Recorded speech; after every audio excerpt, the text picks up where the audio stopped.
Welcome to the Biz Professor Show. Let's talk about how to build a good social media strategy for the end of 2022 and rolling into 2023. A lot of the start of the year, you get all these articles. Here are the best trends for 2022. Here's what you need to do to make your social media marketing plan pop. Well, usually don't see much of that once you get past about January. So what I wanted to do was revisit kind of some of the main topics and also kind of spin it a little bit of what you can do as you kind of finish out the year. So let's do it. Here are my kind of big points that I still think from my research and kind of time in the social media space. Number one, personal still reigns supreme. You got to have personalized content. You got to put a person or some sort of idea of a person or an idea of your company into some personification. People don't want to just go with big corporate anymore. They want to know the people behind the products, the story behind that, and behind the businesses. Overall, they just want to be able to form that personal connection. I'm still a huge believer that COVID-19 shifted how we view those personal relationships and that customers went towards more of that, here's the thing that I need, but I can still help a person or work with a person. So as you're building content, go a more personalized route if possible. And I think this will help also as we blend that physical and digital space together. And I think you're also going to see a shift towards some shorter form content, which we'll get into just a second here. So number two, short-term video content. It's taking over. I used to think kind of TikTok was kind of the, yay, cool new social platform. That was a few years ago. Now it's like, holy crap, this is the type of content that's going to kind of reign around or bring around a lot of change. Short form video is that type of content. You have Facebook investing in Reels. You have YouTube investing in Shorts. You have TikTok. You're going to start seeing this continual use of the short form video, which shouldn't be that surprising when you really look at a lot of analytics. Most people aren't watching a video past 30 seconds anyway on some of these social platforms. People are just now adapting the content into that. And I think companies that want to succeed will need to continue to adapt into that shorter form content because people want answers and education now.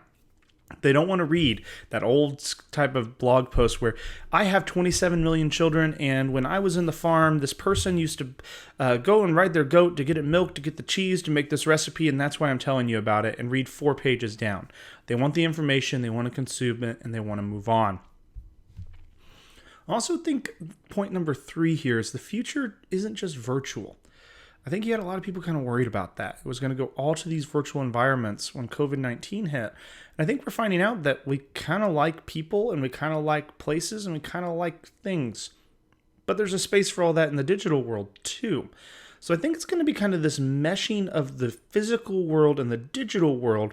And I think that's where this idea of the metaverse that has kind of come around is going to continue to be at. I don't think it's going to be all of a sudden we're all Matrix robots sitting in a place talking and listening to people through headphones and never interacting. I think technology will just continue to improve the way that we live. I think about one of the metaverse videos that we watch as a keynote in one of my classes. They talk about the grandma and the kid in the back patio using a phone or a VR device to learn more about a certain planet, and they're kind of going at it together. They're working through it.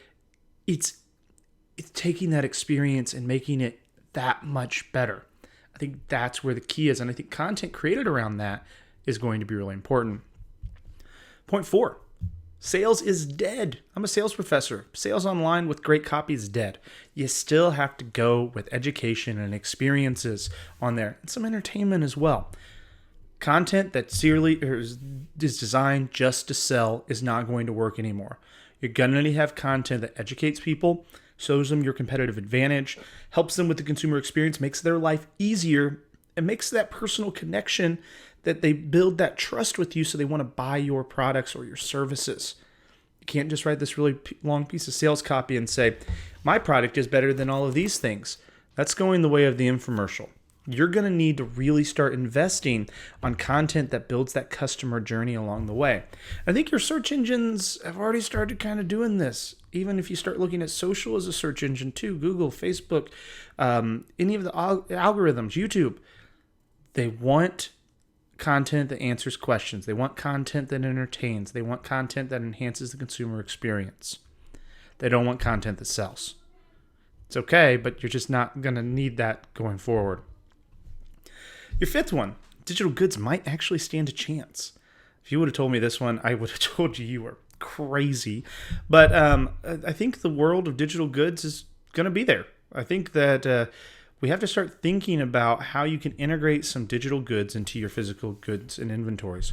So when I say digital goods, so for instance, if I had my phone, I could see myself buying a membership or an item on my phone that's a digital item that gets me real world things. So a digital that crosses over to physical. I can also see with the way people use their ideas online or their emojis or bitmojis online, they're going to want to personalize that. And I think where people have kind of gone astray at, they think they're going to want that all of a sudden everybody's going to want to spend everything digital and buy nothing in the physical world. I don't think that's the case. I think what you're going to find is that the items purchased in the digital world are going to be implicated and put together in a bundle with the real world items. You're starting to see ticket companies do this. So what they're doing is they're going to provide you with a ticket to a concert, and then you can also get a digital shirt or a digital album cover or a digital copy of something, a digital copy of a ticket, and you can add that back to your items that you already have. So what you're doing is you're kind of getting the best of both worlds, and you're getting that as an added benefit that sets a competitive advantage aside among your customers or your competitors for you.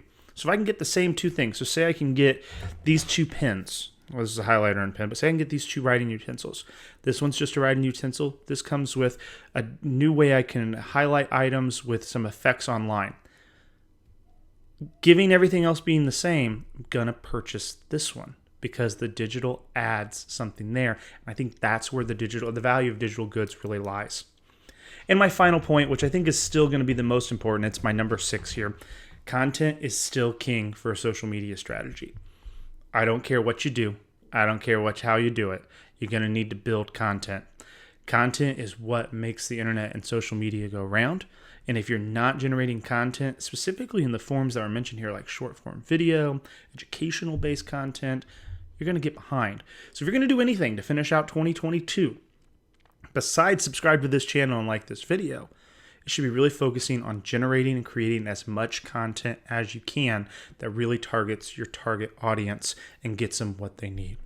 So that's me, Chris Wilkie, with the Business Professor Show here. Please check out our blog. The link will be below. Like the video, subscribe, and let us know what you think about how 2022 ends and see what else you kind of think the trends are as we move into 2023.